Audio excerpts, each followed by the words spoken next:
You're the Florida version of Sex in the City, JD. That's when I was smoking my cigars. Never stop chasing your dreams. And never say never. Don't be an asshole today. There you go. Let's talk a little bit about this discovery of yours. Our guest, Sonia Leigh, is a Nashville indie recording artist. And is this a friend of yours, or what? No, she is not a friend of mine, but I am looking forward to meeting her one day. She played down here at a breast cancer a fundraiser. And so, but a friend of mine was playing also in that show. I would have gone, but I had my own show that day, so I couldn't go to see Sonia. But I wanted to meet her because she's a Nashville recording artist, and I believe she has a new, it's either a new song or a new album out. And is she part of our community? Yes, she is. Yes. Excellent. Okay. So Let's let her in and have a little chat. I am looking forward to meeting her You officially. didn't stalk or anything, right? I couldn't because I had my own show that day. I Okay. would have. What's up? And here we are. Yeah, we made it. We're good. I'm Denise. That's JD. Hey, how Nice you to doing? Hey, nice to meet you guys. Sonia, welcome. I was just checking with JD to make sure that she didn't stalk you on Instagram.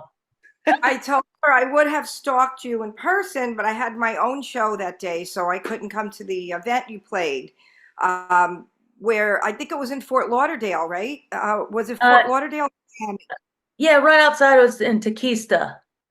Oh, okay. Yeah. Oh, okay. I thought it was closer. Okay. I think it was near West Palm, so around that area. Yeah, northern. Yeah. Very northern. That's pretty cool. Wow. I think Lenny Skiba and Samantha Russell played that day, and I'm a friend of Lenny, so I saw that you were playing there, and I'm like, we have to get her on the show because I wanted to. I listened to some of your music. I wanted to meet you, and so happy to have you. Hey man, I'm honored to be here. Thank you guys. That's so sweet of you. Yeah, Samantha is the one who invited me to be on that show. What a great person she is. She's amazing and an amazing singer and artist too. So yeah, it was really cool. That's a good cause too. Like that's a lovely cause there that everybody got together for. Sweet. Yeah, Yes. and I think they raised a lot of money, so that was really good too. And my mom passed from cancer.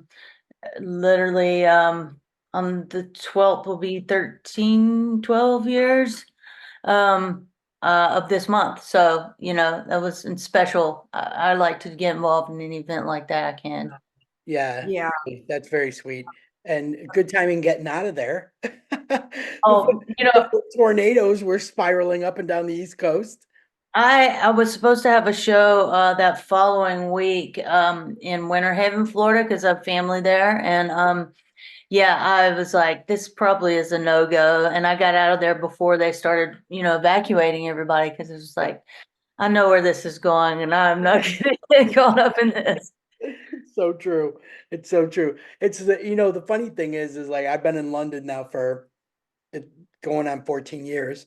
And I grew up in Florida, right? That JD, we have been buddies for God knows how long. And the one thing that I do not miss is, the hurricane season. Like I don't miss it, but then when it's happening, I'm obsessed because I'm not, like I swear I was up like 24/7 for 2 days, waiting for that thing to hit and I'm focused on the West Coast because I have relatives on the friends and relatives on the West Coast. And then next thing you know, I'm getting texts from my buddy on the East Coast and saying, holy crap, look at all these tornado warnings. And she sends me a screenshot and I'm like, Jesus Christ, that's where my parents are. Yeah. So then I was obsessing over that. I'm like, oh man, I don't know what's worse, being in it or being away from it, Yeah, I have family there and they're like, won't leave. Yeah. What? Yeah. Oh God, the ones that don't go are the ones that I'm like, please leave. Yeah. I left it out. I was, Denise. You were more worried for me than I was thinking about it here. JD's like, let's just do the podcast, man. Everything will be fine. I'm like, I'm like, are you good for reschedule. tomorrow? Where are you, JD? What area are you in? I'm in Boca Raton. So Oh, we were on the East Coast. So we didn't even get any rain. But I mean, we got the wind and a little bit of weather. I'm not complaining, but I Better to don't. be safe than sorry. That's what I keep telling her. I was like, pack your shit up. She lives on the freaking beach, right? super Pack your scary. stuff up. Go to your sister's. I was like, gee, That's why you were worried. That's why you were worried. yeah, Yeah. yeah, And big. yeah. I was just talking to my partner about that, like living on the water. I'm like, it's it's such a romantic thought, but the reality of it is too scary for me, man. Oh, big time, big time. You know? But you know what? Nashville is like, for me, JD, I know you've spent, time there. For me, Yes. it's a bucket list city.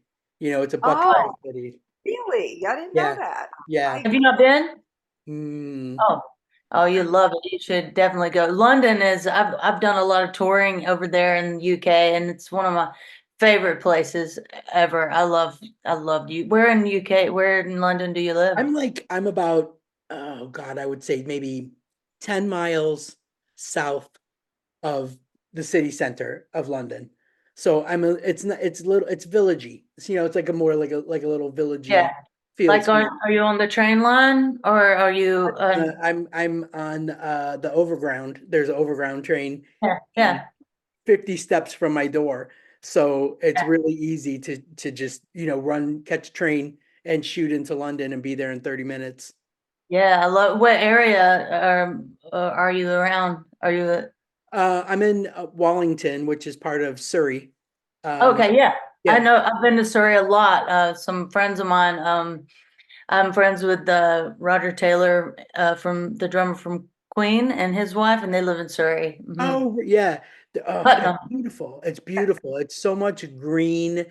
I mean, there's times where you're like driving through Epsom and you gotta hold up and you're like, what's the hold up? What's going on? And there's like a dude on a horse. Yeah. Oh, and you're like, oh, guys holding up traffic. That's my bucket list city, Denise, is London, and I'm Yeah, getting there this year. yeah, we'll 2025, I'm coming there. we'll You figure it gotta out. go. You We'll gotta go. figure it out. Yeah, the pubs. Where are you in Nashville, Sonia? Because I know Nashville very well. I spent a lot of time there when I was Uh, recording I on. live in East Nashville. Off do you know Gallatin Avenue, Gallatin Road through, Yes, yeah. yeah, it's Gallatin and Davidson. And they cross. It's in the neighborhood back there. So Okay. kind of, I I recorded when I wasn't recording like downtown Nashville near Music Row. Then they moved the studio to Spring Hill, Hmm. and I spent a little time in Franklin. So I used to stay when they moved the studio to Spring Hill. I stayed over there, but I would always go into the city, and I just loved. Um, I don't even know if some of those restaurants are there anymore. Is Tin Angel still there on like the upper, like yeah, Broadway downtown. way Uh, up? I don't It's know. like uptown, but it's like past Vanderbilt, like around Oh, I that know where area. you're going, like the West End Yes, area. yes.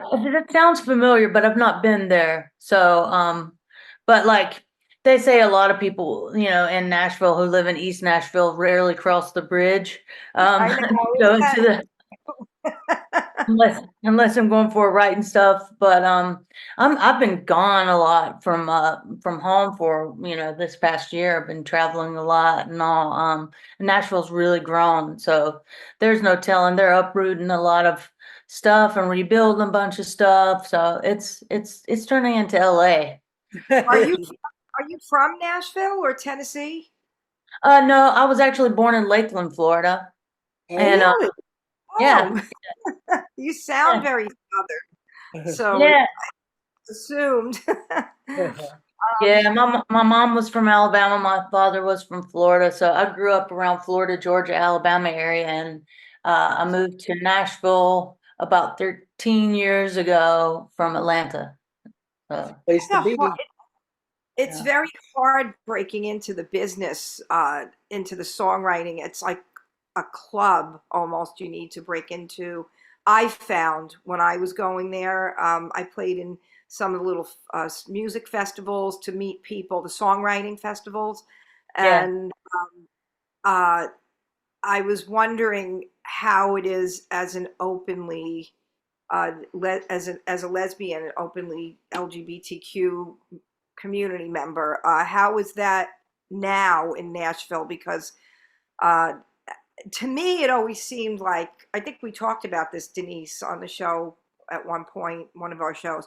It was very hard. I thought it was very hard to make a name for yourself and be a member of the community. Yeah, I I do believe and see that the LGBTQ community has definitely grown and made a presence, and people are coming out in country music a lot more, and I find that it's definitely the acceptance in the community is really growing. I don't think like outright I've felt discriminated against personally, but I will say that I did kind of have an advantage when I moved to Nashville because I'd already broken into the music scene. So I kind of had like a name with some number ones kind of there that probably changed that a little bit for me. I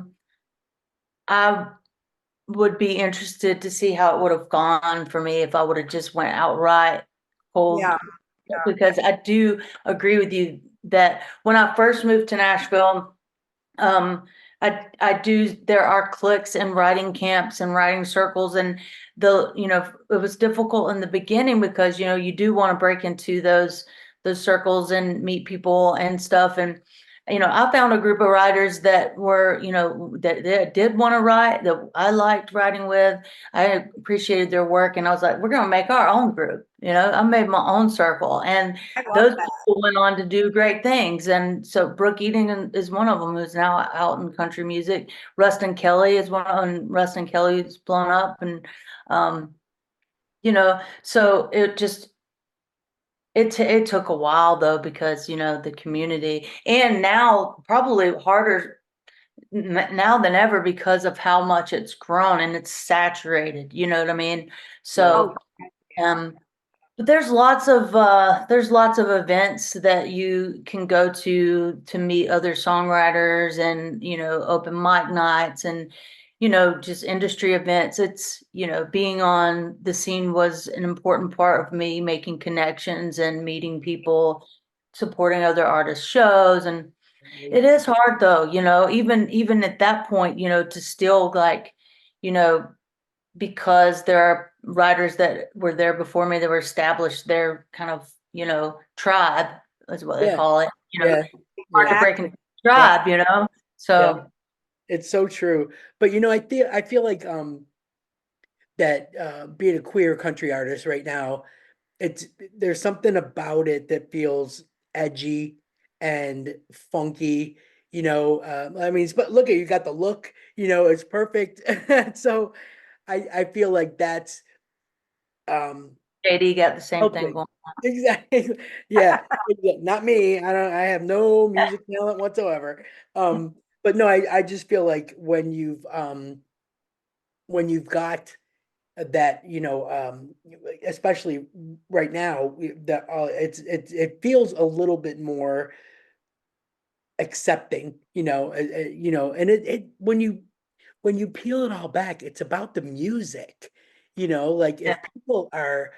if people are eating up your music, then that's really all that matters, because that's the scene. It is the music songwriting, scene there. Like who did JD, remember we had, oh God, what's the name? Rachel Green had started a queer country magazine, like an yes. e-magazine and blog. And I follow her on Threads and all the socials and everything. And I feel like I think to myself, where is she? I mean, she constantly has content, and that tells you something. it's Oh, out there. there- It's out there, and having, of course, obviously having, some number ones, you get your foot in the door, but then after that, you still, it is about what you're bringing to the table. So I think that's a true testament of being talented, when maybe people look right past your identity and go right to the music and say, you know what, we got talent here.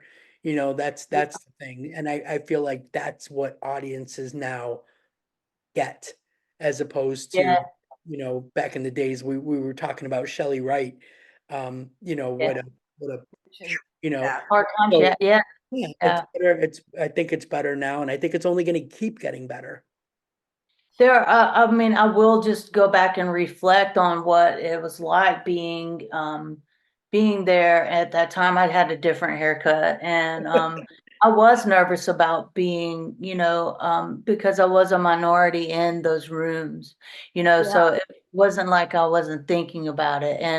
But I think that I've been out for so long, and like I really didn't give a shit if Yeah, somebody yeah, liked me or not. But at the same time, you wonder if there's that underlying, what's yeah, being said behind your yeah. back. You know Or what I mean? like, if you Right. didn't get in, like if you didn't get into a festival or get into But something that's in the back of your is mind, it? is it Yeah. because of this? Right. Wondering But about it. And yeah, it wasn't like that when I moved there. There were, everybody, I knew a lot of people were still in the closet hiding it, who were obviously gay. And yeah, like, you know what yeah, I mean? yeah, But I think that we're on the threshold of a whole brand new era. Like there's a artist that I've been writing a lot with for his record. It's called Adam Mack, and he is out, and we just had a single of his called Dust Your Boots Off. Mhm. And it was on the 12 pack countdown #1 for 2 months or something. And like his video was on CMT, and he's just getting a lot of, and now there's, with Leslie Fran was at CMT, they created the Next Woman of Country and the Rising Talent for LGBTQ artists, the Love and Acceptance stuff. There's a lot more platforms now Yeah. that were not there when I started in Nashville. And there's you should probably have them on your podcast. There's we call them the twins, but Jamie and Emily Dryberg have a entertainment production company called Rainbow Collective, and they have their own stage at Pride Fest. They put LGBTQ artists out there at this year for the first time at CMA Fest. They had their stage there, and they've done a lot of events and stuff for LGBTQ artists in Nashville, and it's been a really big changing thing. You should check into having them. They would. Inspiring That's here what you want because to hear. That's what you want to hear. yeah, the first time I played at the Bluebird's still there, right? I haven't been Yeah, back. yeah. Legendary. Come on. It's been a minute since I played there too. Yeah. Heard it changed a little bit, but the first time I played there, when I was writing, I was very conscious about the gender the gender in the lyrics, because I Yeah. didn't want to sing about him, but I couldn't say her, and we were just very careful about the way I You write the song. that content. But when the first time I played at the Bluebird, um, I was realized I didn't look or sound like any of the women that were playing there, from the standpoint that they were Southern, let alone straight, and I really wasn't 100% out the first time I played there anyway in my regular life. So, but I certainly had the look anyway, so, but I was nervous about being from New York, be more than anything. And I'm like, oh, they're never gonna Not like me. Southern. I don't look like these women. I don't sound like these women. And then the first time I played there was 2 tables of people from Boca Raton, Florida, who were all from New York and New Jersey. Like, that was Hey. fortunate for me, I found my right? people. I wrote a song called Redneck Limousine, and that this was like 15 years ago, and it just last year won an industry award. Are you familiar with the Mark Awards? It's a licensing award for publishers. Oh So no. it's called Redneck Limousine, and it's about me being a girl from New York that wants to be Southern. Oh, So I check it out. sang that song. Yeah, when I sang that song, that's when they knew I was from New York, and that's how I found out that they were from Boca Raton, which is pretty much New York, New Jersey people. Anyway, it was just funny. But so I had two things going on. You know, I didn't think that they were going to like me because I didn't sound Southern and I didn't look like the other girls. But I think overall, Nashville now has integrated so many different types of music. Is Yeah, that true? right. And Found people, that Yeah, and people. yeah, people and you've got artists. yeah, you've got and like Latin country music now. My friend Angie Kay, who is openly gay as well, she is doing very well, and she's incorporating the Latina, I think they call it Latino music, into country, and it's really taken off. And so introducing a lot more culture into the genre and the town, and I think that there's a lot of genre blending as well going on. You got Post Malone's new record, Right. which Yeah. is great. He's got a lot of cameos on there. So I mean, it's an incredible turn that country music's done, and I think will continue to do, because I think that I said this a long time ago in an interview that I did with a magazine in UK. It was a LGBTQ magazine too, and I'm trying to remember, maybe it Diva? was Diva, maybe it was Diva. Yeah. And I said, it's it's inevitable. It's the evolution of the times and music. These record execs and people in the big chairs are, they're older and more traditional thinking, and I think that the new wave of more open-minded people are getting into places of power, and you know, I think that as the cause has grown and become more, I guess, more acceptable and more, it's I also think it's a undeniable that, market, they don't want to miss out on the rainbow dollars just like anybody else, I have another bone to pick with country music about that as well. After the Black Lives Matter movement and everything, all that happened, then all of a sudden you're seeing a lot of more Black artists getting showcased that should have gotten showcased a long time ago. But Right. I felt a little bit like, oh, now we're highlighting LGBTQ and Black artists and things like that. And it's like, because I kind of had a stance, was like, oh, well, you really don't have a choice now, do you? You know what I mean? Like, Yeah. if you Right. don't, then you're missing out Out. on a lot of dollar. Yeah. And so, Mhm. I mean, so it's like, which one is it really, Yeah. So, We talked to this guy in Halifax, Canada, Kenny Fitzgerald. He runs the Q Music Review, and he doesn't turn any artist away.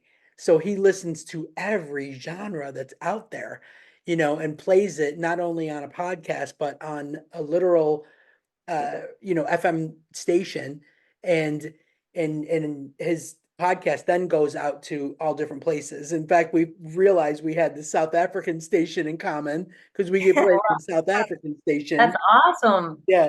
Um, Yeah. but it was one of those things that we were talking about, how it's awful to think that there's so much talent out there and there's not like a focus for forum for exposure.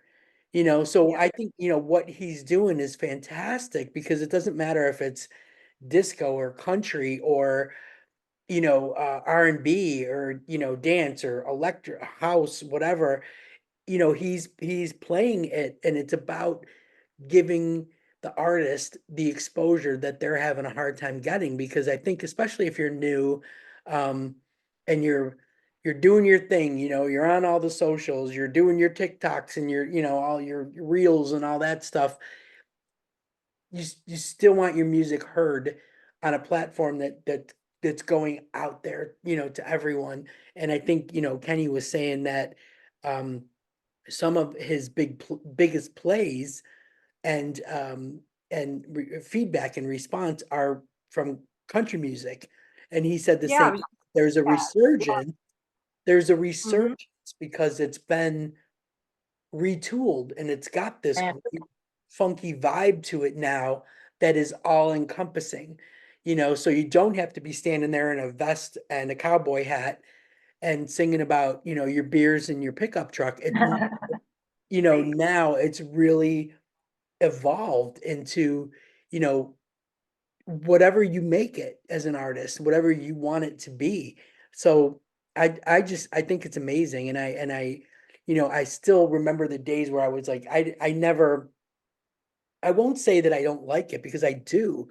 I've got a ton of country tracks, but my first big exposures was going to a Shania Twain concert.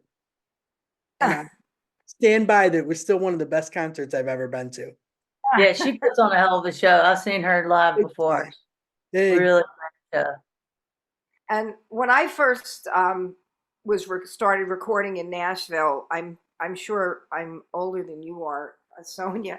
It was it was when Shelby Lynn was well, I wasn't recording then, but when I first started playing country music, Shelby Lynn, when the rumors started about her being gay, her career started taking a nosedive. Like it affected people's careers, like Shelley Wright and the I think the men even more so because there were rumors about Randy Travis and Kenny Chesney and Yeah, I back then remember that. it was like the kiss of death to their careers. So it was like they really had to be Yeah. closeted more than any other artist, And then I just think it's so refreshing to see that finally changing. Is that true? Like a lot of the women writers, maybe not the artists, but the writers Yeah, are gay women. I've I've ran into, uh both. I don't, it's hard to say, but there are a lot of lesbian writers in Nashville for sure. And I once you get into like the thick of it, now a lot of more people are open about it. You know what I mean? Yeah. But yeah, I do believe there are, like a lot more gay and lesbian writers in Songwriters. Nashville Yeah. than you would think. Yeah. Well, I think that what's heartbreaking too is that, people with established careers, like Kenny Chesney and Shelley Wright and Shelby Lynn, you know, that that's hard enough, on them when rumors start or when they do come out and some, everything starts tanking, because they fought their way to get to where they were. And now it's almost like you're trying to break on the scene and you're comfortable with your sexuality. You don't really have to hide it because I think, it is about your talent. So I don't know, maybe that's a good thing that, that you don't have to hide as much nowadays. Yeah, I think so. Definitely. Um, there's I remember that feeling that, I was different from a lot of the women that were getting played. And I probably did, my career probably did suffer because I was out, when I was doing radio tours, and was trying to, when I was on Zach Brown's label, we did radio tours and had to meet with all the um program directors and things like that. And, I mean, again, back then it was still not, accepted, but Yeah. uh, I never like shoved it in anybody's face, you know what I mean? But I was Right. out, I Yeah. didn't hide it.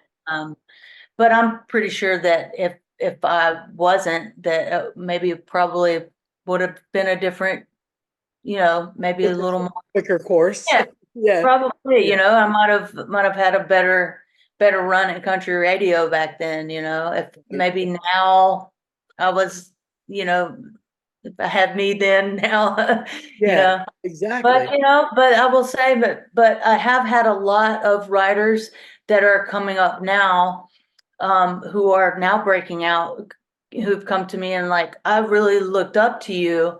And, Fantastic. and, so I feel in some way, me being who I was and being open helped other artists, you know, feel that they could, Yeah, just like Melissa Etheridge did for me. So I remember when I was young, I wasn't out, I was figuring out my sexuality, and yes, I am came out. right. And, I was like, oh, well, there's a space for me somewhere. And, that was an example of, you know, the ability that, it can happen, Yeah. so. Yeah, and I think that's one of the reasons why it's so important is exactly that what you said is that it might make, someone coming up feel comfortable, and say, you know what, I can do that too, and then it there's just a relief to it in a way because it's one less thing. I mean, you're already, like jammed up with nerves, but and try, you know what I mean? Like before an interview or a press tour or whatever. Um, but to have one less thing to be nervous about, fantastic. One less thing on your mind to have to worry about tripping you up and and feeling to be able to be yourself and be comfortable. You're gonna write better. You're going to perform better. You're going to do better interviews if you're less censored. Mhm. It's just a fact. So yeah, I think by especially back when Melissa did it, my God, but look at that, it was like Melissa, then Rosie, then it was just it was Oh, like and everybody started. going, Right. wow, okay, it's all right. But Everybody was yeah, like, I knew it. I knew Right. it. right. And then came Ellen. But I mean, it's just I think the whole thing is that this is perfect timing though, because like October 11th was coming out day, right? So National Coming Out Day. And like I always say, like, you don't have to do it on that day.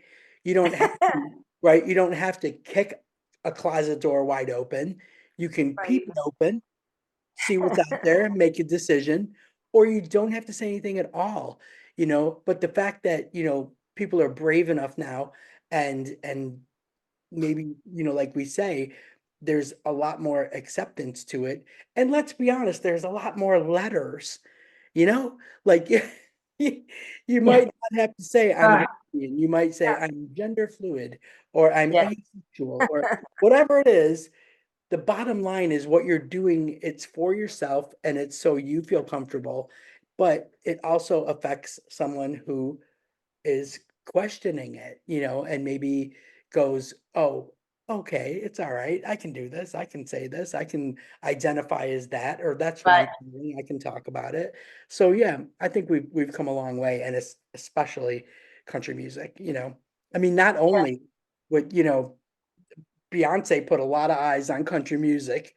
A lot of people that normally wouldn't listen are now Yeah. listening, you know, Yes. gay men included. So, and Oliver Orville Peck, what's his name? Oh, Orville. yeah, yeah, yeah, yeah, yeah. Hit him. And, It's I mean, I think that we're gonna see, hopefully more acceptance with the trans community as well. I think that that one's slower to develop, mhm. unfortunately, but like, again, I think it's just evolution and time, unfortunately Exactly. that has to be um, a factor, I think but it's moving along. It's sad that it has to be in a place where it has to, have such a fight, and there's Yeah, still a lot further to go for sure, oh, but 100%. there's space being made now. It's true because I have to tell you one of the oh my cat. No. One of the one of the things I Wants to be on see a podcast. She making her likes to be on debut. the show. One, Anyway, I know she does. She's a ham. One of the things that I noticed from Rachel Green posting a lot from her Rainbow Rodeo magazine is that they're featuring a lot more trans country music artists, and I it's it's a lot, because when you have to say that out loud, oh, I see a lot more, Yeah. it's like, oh great. It also means that they're becoming more and more comfortable and Yeah. happy to do an interview and get some eyes and ears on them. Yeah, she's not moving. Sorry. That's fine. But my partner's a veterinarian, and I work with her we do high Perfect. volume spay and neuter clinics all around the Oh, Indiana area. And yeah. so we deal with cats all the time, man. I love them. Yeah, That you do she's that. not even really close to my computer, but she's so fluffy that all her fur is hanging over it. So you have a new single out, Beautiful Mess. Tell us about your release, about your single. Oh, this particular song was kind of off a collaboration project that I did called Rob the Man, where I brought a bunch of artists, songwriters and producers together to make kind of like a collaborative project, kind of like the Gorillas, and it's a multi-genre project that I've just been kind of self-releasing here and there, just on the side. And this was a way for me to kind of I started this project a while back, and I wanted to be able to express all the genres that I write and things like that. And I didn't at the time have an avenue of expressing that through being in country. It's like, well, country. But I actually started writing that song in London with my friend Carmen Vandenberg, who's in a band called Bones UK. And we ended up finishing the song in LA when we were recording the project with Wyatt Durrett, who wrote a lot of Zac Brown stuff. He wrote Sweet Annie and Goodbye in Her Eyes and Toes in the Water and Chicken Fried and all those. So he's on that song.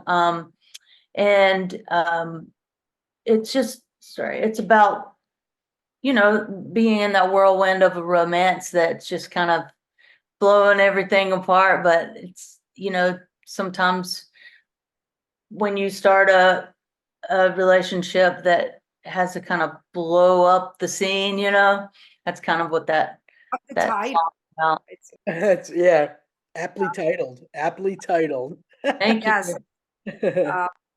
The producers, Colin Britton and Nick Furlong. I met Nick in London. I was doing a BMI songwriter camp at Abbey Road, and we met, and he agreed to produce the Rob the Man project, and he lives in LA. So we ended up flying everybody to the studio in LA at Steakhouse Studios and writing and recording that whole project. And so as I've kind of released it, sometimes I'm featuring Rob the Man under my artist name, just to kind of merge the two projects, and give it a little light onto Rob the Man. But it's just a fun thing that I do on the side for that. That's really cool, though. That's really great to get so many people interested in it and contribute. That's fantastic. Yeah, it's super fun to do, and I'm working on a new record now. I've been working on it for a while, but I've got everything in mastering right now, so I'm getting ready to drop a new single, hopefully by the end of the year, and the record in the next year. I've Oh, been on this fantastic. record for a while. Yeah. Well, yeah, you've been so busy. I was just going to ask how you balance, being on tour, just recently. I mean, you just finished like beginning of September, right? Oh yeah, I mean, I was doing a lot of festivals, songwriting festivals. I went to Hilton Head and Annapolis, Key West, and then I was just in Florida doing those shows. I do some I've been just running around a Yeah, lot. big And time. so Did you do in Key West? Was it Women Fest? it was the Key West Songwriter Festival BMI puts Okay. on every Yeah. year.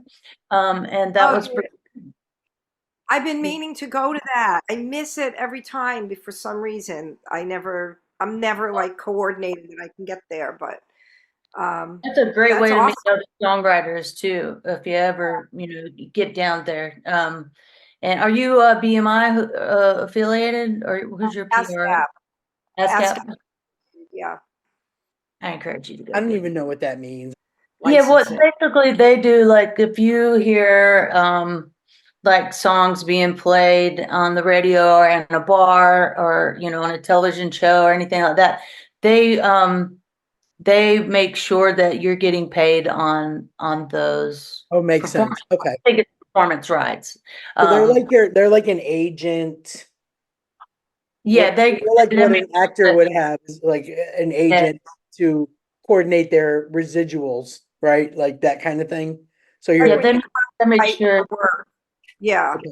That's to make fine. sure you get paid on your music. But the thing about BMI that I love, and I've been BMI my entire career, they hold these festivals, they do showcases, um, which is a great for their artists. That is a great way to meet other people and connect and make fans and things like that. So what from all the PROs I've seen, BMI has been the one that I think is done the most for their Really? community artists, and giving One of them the things I like about country music is that they really spotlight their songwriters. Like if mm, you think about it, there's not, maybe a little bit more recently, but not in any other genre, like pop or otherwise, do you ever hear about the songwriter. You always, it's the focus is on the artist, they're yeah, artist down your throat, that kind of thing. And it's not until the Grammys or the American Music Awards or whatever the hell they do these days that you even see the writer's name or get up there to. But yeah, into country music, the songwriters are just as celebrated, really, as the talented singing the songs. And I just find that it's so unique to country music. The yeah, way they hold up their songwriters is really, to me, like it's notable about that particular genre that they do that. And I think that's another reason why people are getting off them buses with their suitcase and trying to make it big in Nashville, writing songs like that's yeah. I was about to say is I think that's all in my opinion, probably a lot credited to Nashville because Nashville is such a songwriter town. Like where you can be celebrated as a songwriter, and honored, and I think that country music comes out of Nashville, so I think that it's a little more credited and big time. noted That's because of yeah. Yeah. I feel like sometimes like people overlook that unless you're like hardcore country, you. yeah, But I feel like people just kind of overlook that. But it's just one of the things that I find so unique to Nashville. Is that yeah, celebrated songwriter path that people can get on. Right. That's Yeah. not that you don't really, other than Diane Warren. I don't really think I know another songwriter, and unless the artist themselves wrote it, like you can go, oh, Stevie Nicks Right. like new song is fantastic. Yeah, she wrote Right. it for the times that we're living in, right? Came out of retirement, wrote it, recorded it, and then sang it on Saturday Night Live because it's an election year, like yes, but I've Yeah. seen that. yeah, you don't I've see it. seen that. Oh my I God, know so that. so good. What So is it? What is it? It's an old song of hers she wrote or something? yeah, she just wrote a new What a song. good It's song. called Lighthouse, and Uh, it has a lot to do with feeling empowered and not letting anybody take away your rights. And what a performance it was on Saturday Night Live. And believe me, I had to get a VPN on my computer to be able to watch it because Oh, Saturday to Night see Live it is so geo-blocked live. over here in England. Like I had to get a VPN just to. oh yeah, Yeah. wow, yeah, I But didn't know everybody was about that. talking about it, and I just had to see it. So I did the deed, and it was so good. It just hit the mark of the times that we're living in right now and how important, politics has become, and, trying I to. think it's about women's rights too, right? I think like That's abortion exactly it. Exactly it. kind of, yeah, because yeah, she had had an abortion, and she It talked really, about that. yeah, they were talking about it being like Oh, an anthem right now Right. for these I times. mean, she's the only focus of the song, but yeah, but Mhm. it's Really, I'm really, gonna definitely check that out right after you're done here. yeah, yeah, really. I'm a huge Stevie Nicks fan, man. And the I saw her, I've seen her twice. The first time I saw her, it was in Atlanta at Chastain, and she came out and opened her mouth, and tears started falling down my face. It did not stop till I got to my car after the show, because just she just is overwhelming it is voice, incredible. emotion. It's crazy. Yeah. One of my favorite concerts was at South Florida Fairgrounds, JD, and it was a Fleetwood Mac concert. I was But probably there. yeah, but we bought like the $30 lawn seats, Yeah. a cooler, had snacks.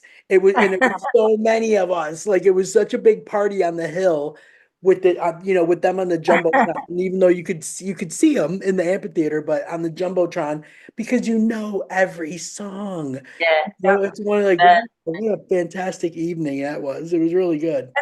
They enjoy so much, like they love to perform, Yeah. especially Mick Fleetwood when he puts the drum vest on, and you could just see what a great time he's having, just like walking around the stage playing the drums on his oh vest. man, I love I've it. never seen Fleetwood Mac play. I wish that would be Oh, amazing. that's so And good. I've seen And probably Stevie more in her solo career than Fleetwood Mac, but I've seen them a few times also. But I'm the yeah, other way around. I've seen she Fleetwood does Mac a great more. show. Yeah.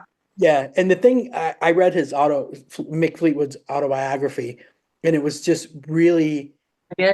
really good. Yeah, it was one of the better. That what kind of put me on the path of liking autobiographies, because I never, you feel like you already know a celebrity. Why do I gotta?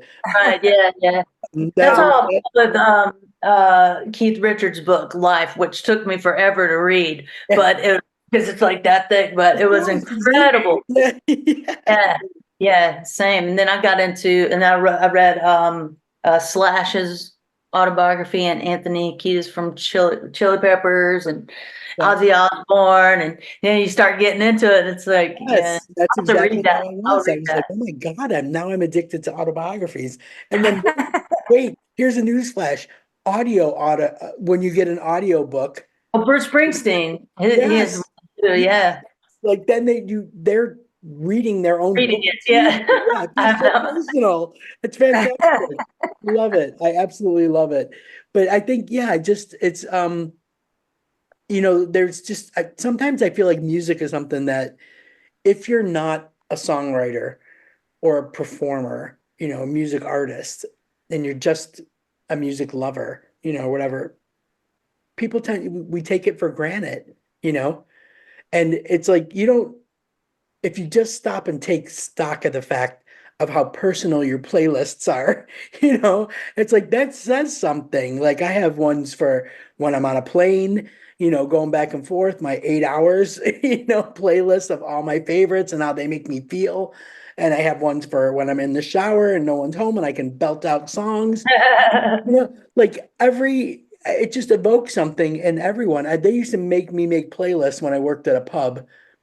So it would like the start of the shift, I would just put it on and pipe it into the pub and everybody would love it because it was like a mix. But again, it like the conversations that it would spawn were like my favorite thing. Mhm.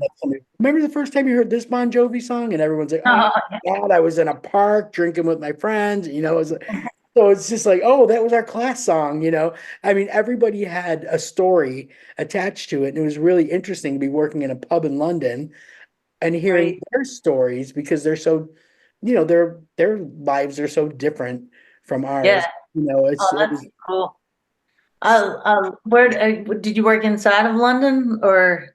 no, I, I worked 100 footsteps from my front door. It was fantastic. It was the best job ever. I couldn't believe they sold that pub. I'm telling you, man, I would be totally fine if I just disappeared off the face of the earth, moved to London to work at a pub. Oh, Seriously, it was I love London. I like the train system and the commute system and the tube and all that. Yeah, I always feel like it's just kind of the same with New York. I love New York that way as well. You can yeah, just zoom to another place and be there, like a whole crazy. other Just spot. yeah, a couple of stops over, how everything I is love different. it. Yeah. Yeah, it's phenomenal. It's a great place to live. I mean, I feel like I'm always going to stand out. Like I'm always going to be. There was never a time where somebody walked in the pub and went, "Where are you from?" Like late. And then after Trump got in office, I was kind of like Canada. Like I Yeah, I know. Yeah. Canada. I didn't want to have a talk. I didn't want to. I just didn't want to talk So politics. embarrassed, honestly, when I was over and he got elected when I was over, and I'm like, I'm American. I'm so embarrassed. I know.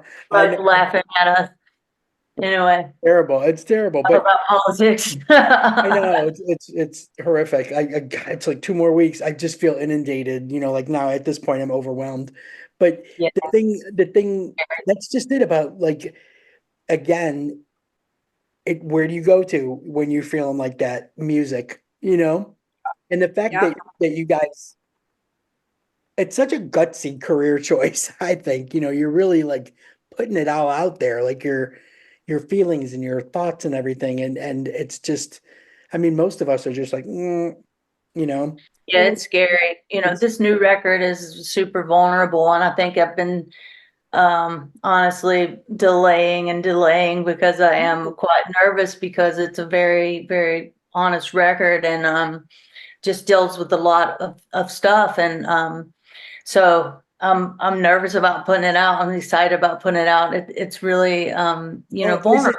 is it a different turn for you of what you normally? No, it's actually very much back to kind of my roots. There's a couple of tracks on there that there's one that is kind of hip hoppy that really sticks out, but it's one of my favorite songs on the record, and it's about my mom, and it's called Sad Songs, and I'm really excited about that one. But it is kind of like the green thumb of the record. It's just like kind of different, but and I've thought, oh, I should leave this out, but it's like I feel like it still kind of fits in some way because of the rawness and honesty of it. It fits the kind of the material of where I'm coming from in this record. It's So got to be like so difficult when, and JD, I'm sure you could say the same, but I mean, isn't it like every interview that you do and someone goes, well, what's your favorite? It's Right.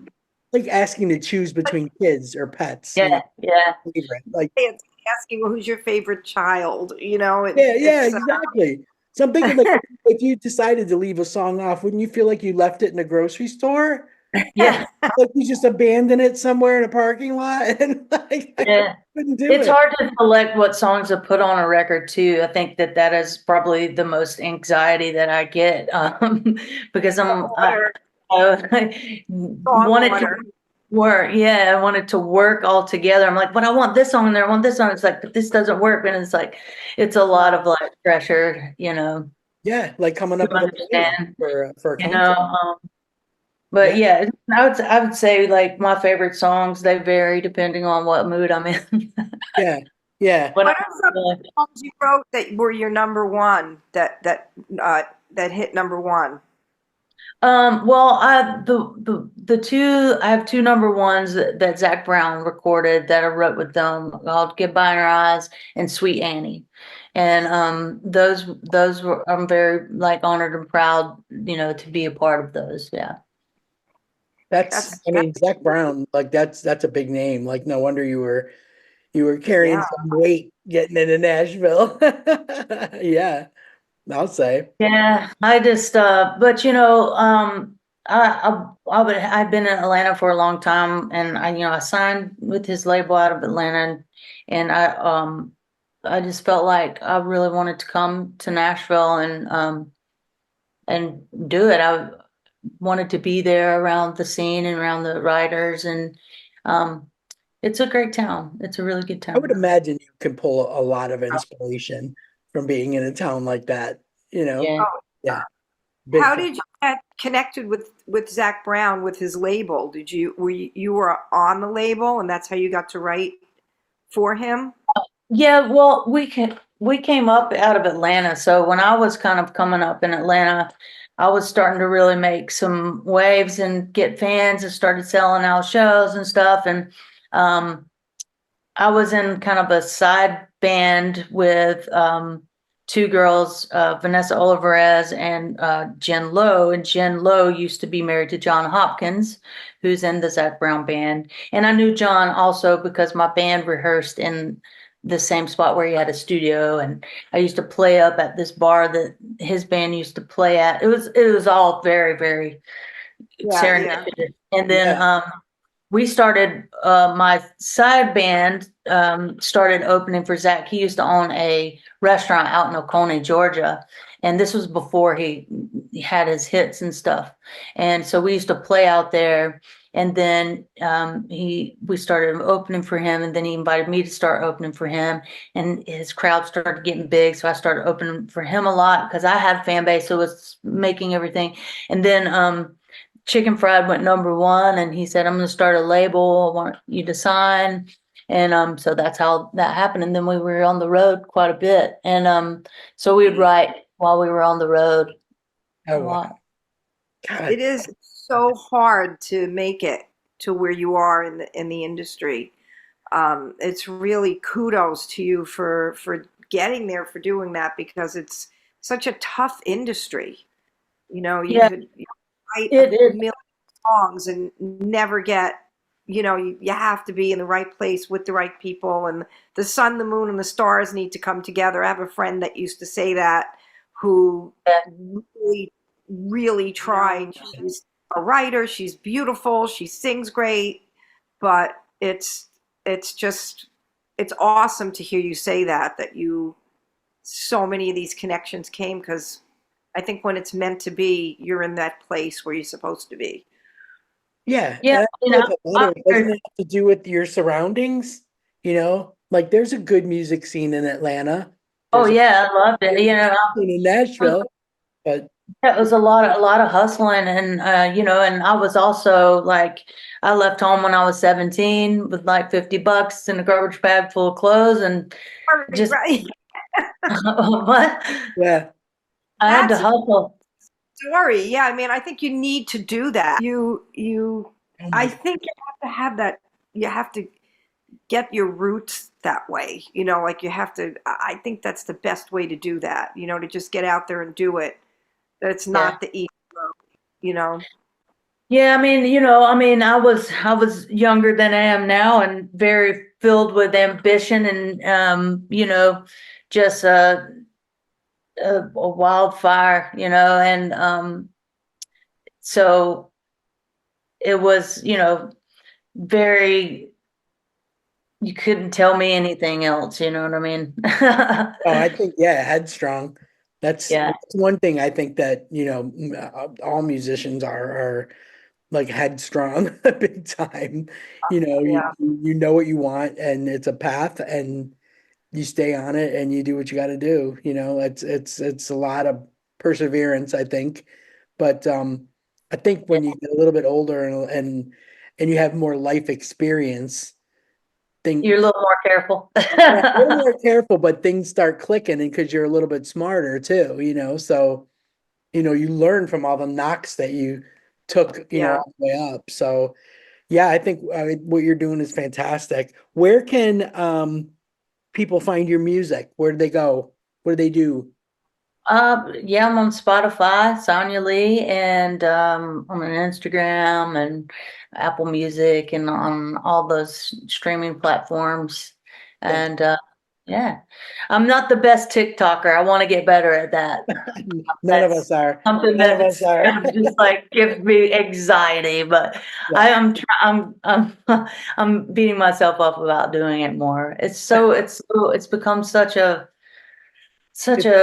pressure to do this, but it's apparently like what I got to get into these days. People get everything from there, like their music, their news, everything. It's just all there. I'm old school, man. I'm doing, I do. I don't actually. I shouldn't say that. I think Facebook's a little bit old school now. I'm sticking with Threads right now. I know, right? Yeah.